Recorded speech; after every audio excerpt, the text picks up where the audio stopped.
Hello प्यारे बच्चों, good evening. Combo classes में आपका बहुत बहुत स्वागत है। आज की क्लास में हम लोग पढ़ने वाले हैं इलेक्ट्रिकल कैपेसिटेंस पार्ट 5 होगा। इसके पहले हम लोगों ने बहुत सारे वीडियो देखे हैं, उसमें भी हम लोगों ने बहुत सारी चीजों के बारे में पढ़ा है। जैसे हम लोगों ने पढ़ा था इलेक्ट्रिकल कैपेसिटेंस क्या होता है, कंडक्टर क्या होते हैं, इंसुलेटर क्या होते हैं, साथ ही साथ डायलेक्ट्रिक्स क्या होते हैं। फिर हम लोगों ने देखा था capacitance of a parallel plate capacitor क्या होगा, कैपेसिटर क्या होगा, स्फेरिकल कंडक्टर का कैपेसिटेंस कितना होगा। साथ ही साथ हम लोगों ने कॉम्बिनेशन ऑफ कैपेसिटेंस पढ़ा था। साथ ही साथ हम लोगों ने energy stored in the capacitor भी पढ़ा था। इसका वीडियो आप लोग हमारे चैनल पे इससे पहले ही अपलोड हो चुका है। आप अगर इससे पहले वाले वीडियो फर्स्ट, सेकंड और थर्ड ने आपने नहीं दिखा है तो एक प्लेलिस्ट बना हुआ है हमारे YouTube चैनल पर, उस प्लेलिस्ट में आप जाकर के देख सकते हैं। और इसके पूरे लाइन बाय लाइन 1 से लेकर के 4 तक वीडियो आपको उपलब्ध है, अवेलेबल है। आप उसको देख लीजिए पहले, इसके बाद फिर अगेन इसको स्टार्ट करिएगा, तब जाकर के आपको सारा का सारा वीडियो क्लियर होगा। चलिए तो स्टार्ट करते हैं हम लोग पढ़ना। आज का टॉपिक है हम लोगों का, पहले ही हमने निकल रखा है, function of dielectric in a capacitor. Function of dielectric in a capacitor मतलब ये हुआ कि अगर हम किसी डाइलेक्ट्रिक मीडियम को किसी कैपेसिटर के बीच में रखते हैं, तो ये है हमारा एक पैरेलल प्लेट कैपेसिटर।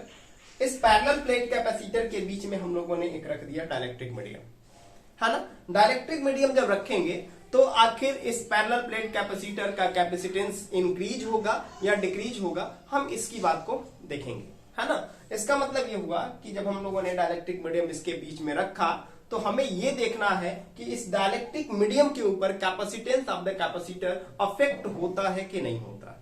हो सकता है कि इस डाइलेक्ट्रिक मीडियम, डाइलेक्ट्रिक स्लैब को इसके बीच में रखने के बाद हो सकता है इस पैरेलल प्लेट कैपेसिटर का कैपेसिटेंस पहले से कम हो जाए। ऐसा भी हो सकता है कि इसको लगा देने से, इसको बीच में प्लेस कर देने से इनके बीच का जो कैपेसिटेंस है इन पैरेलल प्लेट कैपेसिटर का या कैपेसिटर का जो कैपेसिटेंस है, हो सकता है बढ़ भी सकता है या हो सकता है घट भी सकता है। इसकी बात हम लोग आगे करेंगे। तो जैसा कि हम लोग केमिस्ट्री में पढ़े हैं कि जितने भी मटेरियल्स हैं वो कंफर्म है कि मॉलिक्यूल से बने हैं। किससे बने हैं? मॉलिक्यूल से। और ये मॉलिक्यूल्स जो है एटम्स से बने हैं। ये मॉलिक्यूल्स किससे बने हैं? एटम से बने हैं। यानी हम किसी मटेरियल की बात करेंगे तो मटेरियल में सबसे पहला आएगा कि ये मॉलिक्यूल्स से बने होते हैं, और मॉलिक्यूल्स की बात आएगी तो हम कहेंगे कि ये एटम से बने होते हैं। और एटम हम जानते हैं कि 3 तरह के सब एटॉमिक पार्टिकल्स, इलेक्ट्रॉन्स, प्रोटॉन्स और न्यूट्रॉन से मिलकर के बना होता है ना। जितने भी मटेरियल होते हैं, मटेरियल मतलब सब्सटेंस की बात करें, किसी मीडियम की बात करें, किसी पदार्थ की बात कर रहे हैं, मॉलिक्यूल से बना होगा।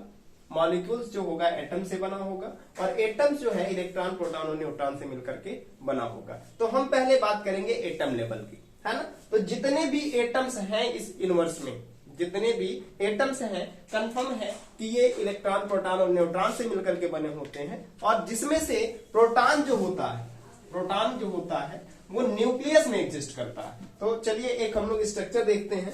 ये हो गया न्यूक्लियस। न्यूक्लियस में क्या एग्जिस्ट करता है?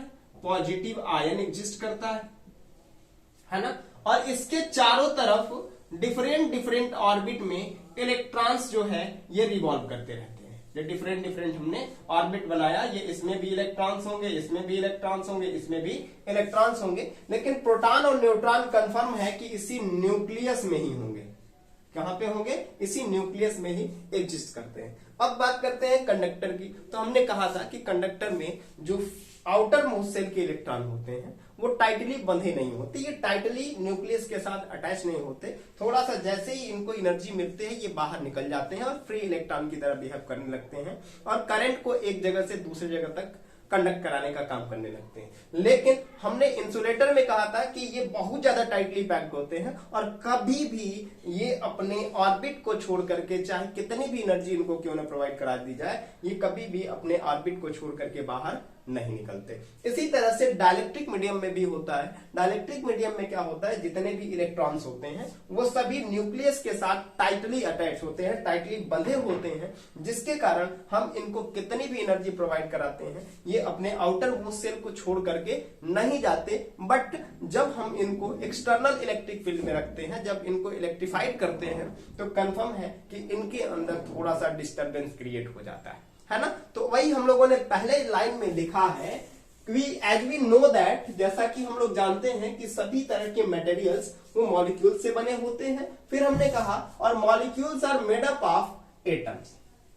मॉलिक्यूल्स क्या होते हैं, एटम से बने होते हैं। फिर हमने लिखा in which the positive ions that is proton. अभी हम लोगों ने यहां बात किया कि प्रोटॉन जो होता है न्यूक्लियस में एग्जिस्ट करता है, तो हम लोगों ने लिखा कि in which the protons that is positive ions are concentrated, are centred, are lie in the nucleus, है ना।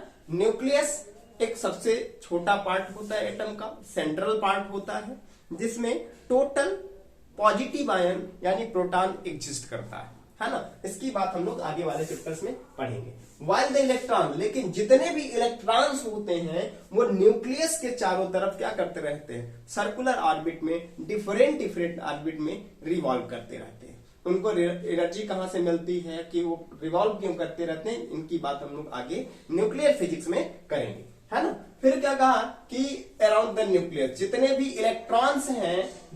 इलेक्ट्रॉन्स हैं वो अलग अलग ऑर्बिट में न्यूक्लियस के चारों तरफ रिवॉल्व करते रहते हैं। इतनी बात क्लियर है, ये तो केमिस्ट्री का पार्ट है, ये बात क्लियर। फिर हम लोगों ने लिखा कि इन द डाइलेक्ट्रिक मीडियम में क्या होता है कि electrons are tightly bounded. Electrons जो होते हैं न्यूक्लियस के साथ टाइटली बाउंडेड होते हैं। इतनी बात क्लियर। डाइलेक्ट्रिक्स में क्या होगा या फिर इंसुलेटर में क्या होगा कि जो इलेक्ट्रॉन्स हैं इनके आउटर मोस्ट सेल में या इनर मोस्ट सेल में वो न्यूक्लियस के साथ टाइटली अटैच होंगे, टाइटली पैक्ड होंगे। इतनी बात क्लियर हो गई। जब टाइटली पैक्ड होंगे तो इनको कितनी भी एनर्जी क्यों ना हम प्रोवाइड करा दें, कितनी भी मैक्सिमम अमाउंट ऑफ एनर्जी क्यों ना हम इसको प्रोवाइड करा दें, इनमें से कभी भी इलेक्ट्रॉन टूट करके बाहर नहीं आएगा। और जब टूट करके इलेक्ट्रॉन बाहर नहीं आएगा तो कंफर्म है कि ये कभी भी फ्री इलेक्ट्रॉन की तरह बिहेव नहीं करेगा और करंट कंडक्शन में पार्टिसिपेट नहीं करेगा, है ना। फिर हम लोग देखें, अब हम क्या करते हैं कि जब इस तरह का कोई भी डाइलेक्ट्रिक स्लैब, क्या रखते हैं, डाइलेक्ट्रिक स्लैब जो है इनके बीच में रखते हैं, तो कंफर्म है कि इसमें भी बहुत सारे एटम्स होंगे। ये हम लोगों ने एटम्स बना दिए, ये हम लोगों ने बहुत सारे एटम्स बना दिए, ठीक है। अब एटम्स है तो कंफर्म है कि यही स्ट्रक्चर रहा होगा, न्यूक्लियस होगा और साथ ही साथ उसमें इलेक्ट्रॉन्स भी होंगे। जब हम इनको इलेक्ट्रिक फील्ड में, ये हम लोगों का कैपेसिटर है, कैपेसिटर प्लस माइनस है तो इसमें कंफर्म है कि इलेक्ट्रिक फील्ड इधर की तरफ होगा, प्लस से माइनस की तरफ इसमें प्रोड्यूस हुआ होगा। जब इसको हम इसमें इलेक्ट्रिक फील्ड में रखते हैं इन दोनों प्लेट्स के बीच में, तो होता क्या है कि इसमें क्या करेगा, पॉजिटिव और माइनस नेगेटिव दोनों एग्जिस्ट करेगा। होता क्या है कि एक साइड सारे के सारे इलेक्ट्रॉन यानी कि नेगेटिव आयन वो डिस्प्लेस हो जाते हैं और इस एटम के दूसरे साइड में positive charge, positive ion displace हो जाते हैं। सेम कंडीशन इसमें भी आता है, सेम कंडीशन इसमें भी आता है, ठीक है। इस प्रोसेस को ही हम कहते हैं पोलराइजेशन ऑफ चार्ज। मतलब ये हुआ कि जब हम किसी डाइलेक्ट्रिक मीडियम को, डाइलेक्ट्रिक स्लैब को एक्सटर्नल इलेक्ट्रिक फील्ड में रखते हैं तो जितने भी नेगेटिव आयंस होते हैं, नेगेटिव चार्ज होते हैं, वो पॉजिटिव प्लेट की तरफ डिस्प्लेस हो जाते हैं और जितने भी पॉजिटिव होते हैं वो नेगेटिव की तरफ डिस्प्लेस हो जाते हैं, है ना। लेकिन ओवरऑल अभी भी इनका टोटल चार्ज 0 ही रहता है। रीजन ये है कि ये पॉजिटिव इस नेगेटिव के साथ क्लोजर है, ये पॉजिटिव इस नेगेटिव के साथ क्लोजर है, ये पॉजिटिव इस नेगेटिव के साथ क्लोजर है। इसका मतलब ओवरऑल ये अभी भी स्लैब क्या है, न्यूट्रल है। कोई भी फ्री इलेक्ट्रॉन नहीं मिल रहा है अपने एटम से। अगर ये इलेक्ट्रॉन इसमें से यहां आता तब ना फ्री होता, बाहर निकला तो है नहीं, और जब बाहर नहीं निकला तो कंफर्म है कि फ्री इलेक्ट्रॉन अभी भी इसमें नहीं मिला। अब इसके बीच में आ जाता तो हम कहते हैं कि ये फ्री हो चुका है। तो वही हम लोगों ने लिखा कि in the dielectric medium all the electrons are tightly bonded with the nucleus. जितने भी इलेक्ट्रॉन्स होते हैं डाइलेक्ट्रिक मीडियम में, इंसुलेटर में, वो न्यूक्लियस के साथ टाइटली पैक्ड होते हैं। उनके साथ इतनी ज्यादा बॉन्डिंग अच्छी होती है कि कितनी भी एनर्जी प्रोवाइड करा दिया जाए वो कभी न्यूक्लियस के साथ गद्दारी नहीं करते। गद्दारी कर रहे है ना। फिर देखो फिर क्या कह रहा है, when a dielectric slab is placed between the plates. क्या कहा हमने, जब हम इस डाइलेक्ट्रिक स्लैब को इन दोनों प्लेट के बीच में रखते हैं तो वही हम लोगों ने लिखा कि when a dielectric slab is placed between the plates of a charge capacitor, है ना। जब चार्ज कैपेसिटर के प्लेटों के बीच में किसी डाइलेक्ट्रिक मीडियम को रखते हैं, the positive of the dielectric are displaced towards the negative plate. देख रहे हैं ना कि पॉजिटिव जो है नेगेटिव प्लेट की तरफ डिस्प्लेस हो गया है, ये पॉजिटिव नेगेटिव की तरफ डिस्प्लेस हो गया है, और नेगेटिव पॉजिटिव की तरफ डिस्प्लेस हो गया। तो वही लिखा, and the negative are displaced towards the positive plates of the capacitor, जैसा कि हम लोग उस फिगर में देख रहे हैं। जिसके कारण क्या होता है, अब ध्यान दो, इधर पॉजिटिव हो गया इधर नेगेटिव, तो इसके कारण इसमें एक electric field E dash generate हो जाता है। क्या हो जाता है, ई डैश प्रोड्यूस हो जाता है, जिसमें हमेशा ई की वैल्यू जो होती है ग्रेटर देन ई डैश होती है ना। यानी एक्सटर्नल फील्ड जो होता है वो डाइलेक्ट्रिक स्लैब के अंदर जो इलेक्ट्रिक फील्ड प्रोड्यूस हुआ है उससे हमेशा ज्यादा होता है। तो क्या देख रहे हैं, एक इलेक्ट्रिक फील्ड हमारा इस डायरेक्शन में और ये एक इस डायरेक्शन में, तो इसमें रिजल्टेंट जो इलेक्ट्रिक फील्ड होगा वो कितना हो जाएगा, ई माइनस ई डैश हो जाएगा। कितना हो जाएगा, ई माइनस ई डैश हो जाएगा इन प्लेट्स के बीच में इलेक्ट्रिक फील्ड। मतलब ये हुआ कि electric field between the plates is decreased due to placing the dielectric slab between the plates of the capacitor, है ना। क्या देखा हमने कि जब हमने glass slab parallel plate capacitor के बीच में किसी डाइलेक्ट्रिक स्लैब को रखा तो इसमें इलेक्ट्रिक फील्ड की वैल्यू पहले से कम हो गई। तो वही हम लोगों ने यहां लिखा है, such as the one end of each atom become positive and the other end becomes negative। इसका मतलब ये हुआ कि इसमें जो है दो एटम, इस एटम को यहां बना के देख लेते हैं, एक एटम नेगेटिव और दूसरा, एक एंड नेगेटिव और दूसरा एंड क्या हो जाता है, पॉजिटिव हो जाता है। वही हम लोगों ने यहाँ, this process is called as polarisation of charge. इस प्रोसेस को ही हम क्या कहते हैं, पोलराइजेशन ऑफ चार्ज। और जो ये चार्ज की इधर उधर शिफ्टिंग हो रही है इसको हम कहते हैं पोलराइज चार्ज। यानी कि चार्ज जो शिफ्टिंग होने की प्रोसेस है, इस प्रोसेस को हम कहते हैं पोलराइजेशन ऑफ चार्ज। और ये चार्ज जितने शिफ्ट हुए हैं, 2, 4, 10, 20, 50 जो भी शिफ्ट हुए हैं, इस चार्ज को हम कहते हैं पोलराइज चार्ज। वही हम लोगों ने लिखा कि this process is called as polarisation of charge, but the net charge inside the plate is 0। Inside the plate नहीं, बल्कि inside the slab. Inside the slab, plate तो कभी 0 नहीं होगा।